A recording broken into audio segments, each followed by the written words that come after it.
La chronique bourse, la quotidienne Zone Bourse, Anthony Bondin.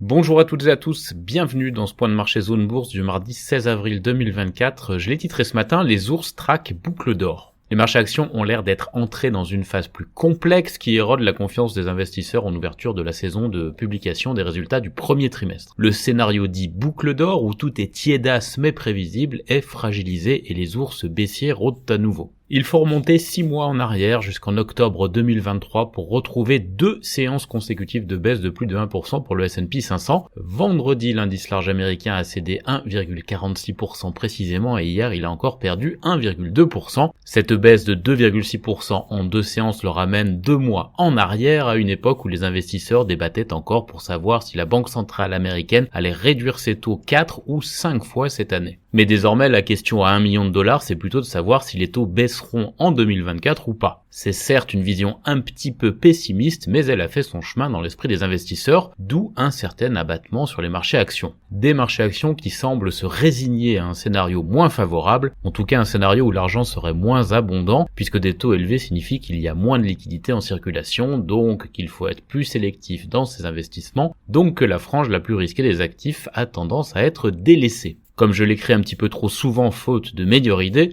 le marché action comprend vite mais il faut lui expliquer longtemps. Le marché obligataire lui avait déjà compris. Le rendement de la dette américaine à 2 ans a flirté avec 5% hier avant une relative accalmie. Le 10 ans lui est à 4,61% ce matin. Ça constitue une zone clé selon notre tautologue maison Yves Sanquer. Alors attention, je ne dis pas qu'Yves pratique la tautologie, juste qu'il est notre monsieur taux. En d'autres termes, les marchés comprennent que les taux directeurs américains vont rester plus hauts plus longtemps que prévu. Alors oui, je sais, ça fait des mois que les banquiers centraux le disent, mais jusqu'à présent, ça n'avait pas empêché les actions de monter. D'ailleurs, rien ne dit qu'elles ne vont pas continuer à s'en accommoder, mais elles commencent à être sérieusement lestées, ce qui rend l'ascension un petit peu plus pénible. Et la montée des tensions géopolitiques est peut-être la goutte d'eau qui a fait déborder le vase de la tolérance des investisseurs. Et là, je m'explique. Les financiers sont conscients que l'inflation américaine est sur une ligne de partage depuis quelques semaines, avec la possibilité de poursuivre sa décrue d'un côté avec quelques soubresauts acceptables, ou au contraire de donner des signes de reprise. Or, ce fragile équilibre est en train d'être testé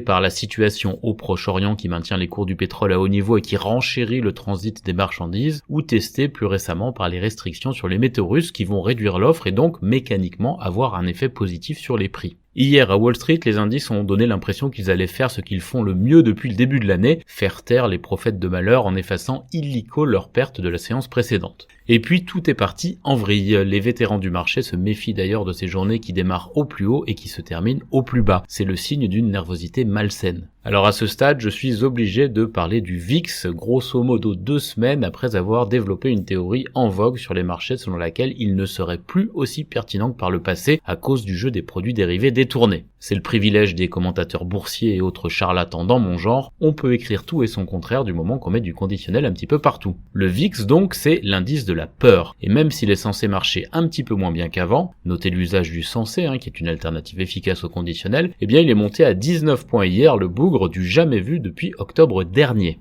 D'ailleurs, si vous avez bien suivi, octobre dernier, c'est la date de la dernière double baisse de 1% du S&P 500. Qu'est-ce que ça signifie ? Eh bien que le marché est un petit peu nerveux, mais ça, vous l'aviez probablement déjà constaté. Enfin nerveux, pas tant que ça en Europe, puisque le Stoxx Europe 600 a terminé en légère hausse hier. Lui aussi, il comprend vite, mais lui aussi, il faut lui expliquer longtemps. En réalité, les indices européens évoluaient bien plus haut avant que la séance américaine ne démarre, puis ils ont un petit peu suivi à distance la glissade de Wall Street, mais ce qui les a sauvés, c'est tout simplement qu'ils ont fermé à 17h30 avant que New York ne se gaufre définitivement. Du coup, vous vous en doutez, la préouverture européenne est assez moche ce matin.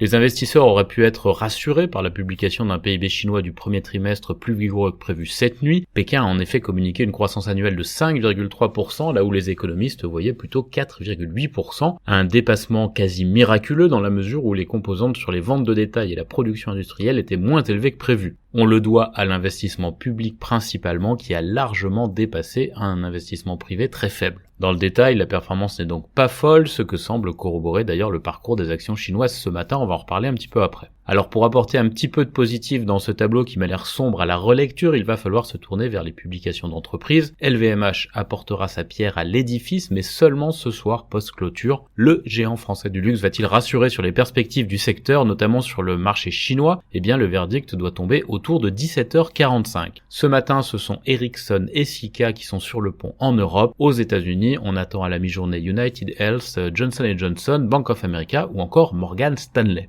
Enfin, je termine sur les cambistes qui surveillent toujours le yen qui a touché un pic de faiblesse vieux de 34 ans face au dollar américain, ce qui suscite toujours des rumeurs d'intervention de la Banque du Japon. Sur les marchés orientaux, ce matin, tout le monde baisse. Le Nikkei 225 japonais, l'ASX australien et le Hang Seng à Hong Kong lâchent plus de 1,5%. La chute dépasse même 2% en Corée du Sud et à Taïwan. L'Inde et la Chine continentale tiennent mieux le choc en reculant d'environ 0,5%. Les indicateurs avancés européens sont donc baissiers. À Paris, le seuil symbolique des 8000 points du CAC 40 est à risque ce matin.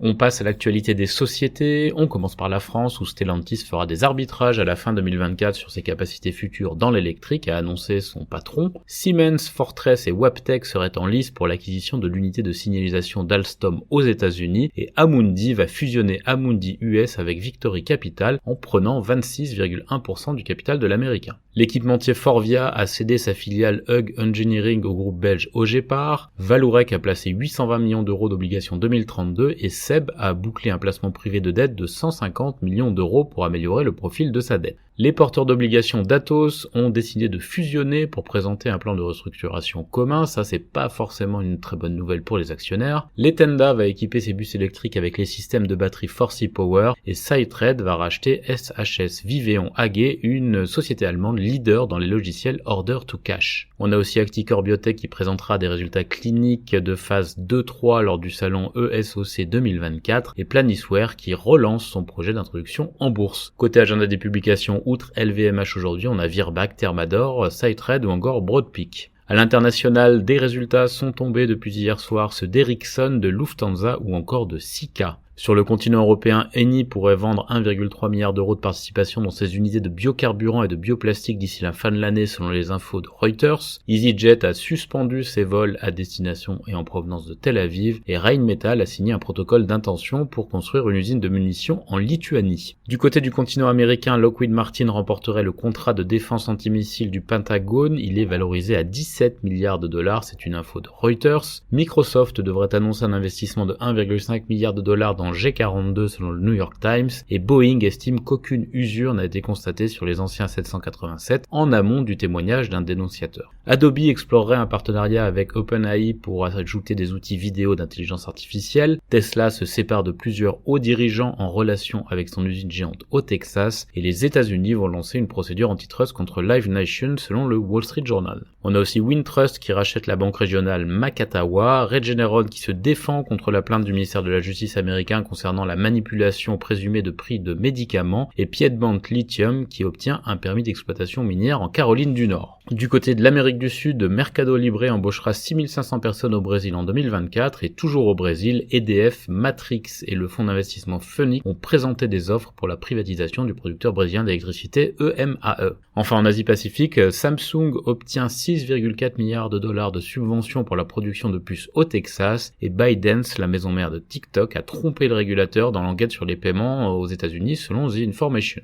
Sur l'agenda du jour, on a donc United Health, LVMH, J&J, Bank of America, Morgan Stanley, PNC, GB Hunt, Vale, Omnicom, United Airlines, Sika, Beiersdorf ou encore Ericsson. Voilà, c'est terminé pour ce point de marché du jour. Je vous souhaite une très bonne journée.